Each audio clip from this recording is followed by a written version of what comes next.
ابزي انا لتكم بودي كومبوزيشن تبعل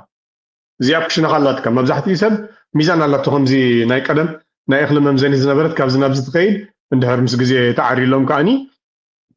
تا ديجيتال قصر طرح تريكا. Let's get one step farther. The same device هذا عينت واقع له ግን نعها ኣብቲ ሚዛን ብኪሎግራም ጥራሕ ዝነግረካ ዝነበረ ሕጂ ሓደ ስቴፕ ንላዕሊ ንወስኸላ ንሳ ከዓኒ ናብ ቴሌፎንካ ንሞት ምፃእ እዚኣ ገራ ከዓ ተርእየካ እዚ ድብለኩም ዘለኹ ሕጂ ኣብ ናይ ኢንዶክሮኖሎጂ ሪሰርች ፔፐር ድወፀላ ኣብ ማርች ድሕሪ ሕጂ ናይ ሄልት ሰንተርስ ዝበሃሉ ከም መዐቀን ናይ ጥዕና ዌስት ሰርከምፍራንስን ቦዲ ማስ ኢንዴክስን ዝበሃሉ ተሪፎም ዕሙቕ ዝበለ comprehensive ዝኾነ ሓሳባት ወይ ከዓ መዐቀኒ ነቲ ሰብ እውን ክርድኦ ዝኽእል የድልየና እዩ ተባሂሉ ሞገተ መፂሎ 50 ቢግ ኢንስቲትዩትስ ነዚ ኣርጊመንት እዚ ይፈጥራ ኣለዋ ሕሰብዎ ንልዕሊ 50 ዓመት ክኸይድ ዝፀንሐ ካብ 1970 ስጋብ ሕጂ ክኸይድ ዝፀንሐ መዐቀኒ ሒዝና ኢና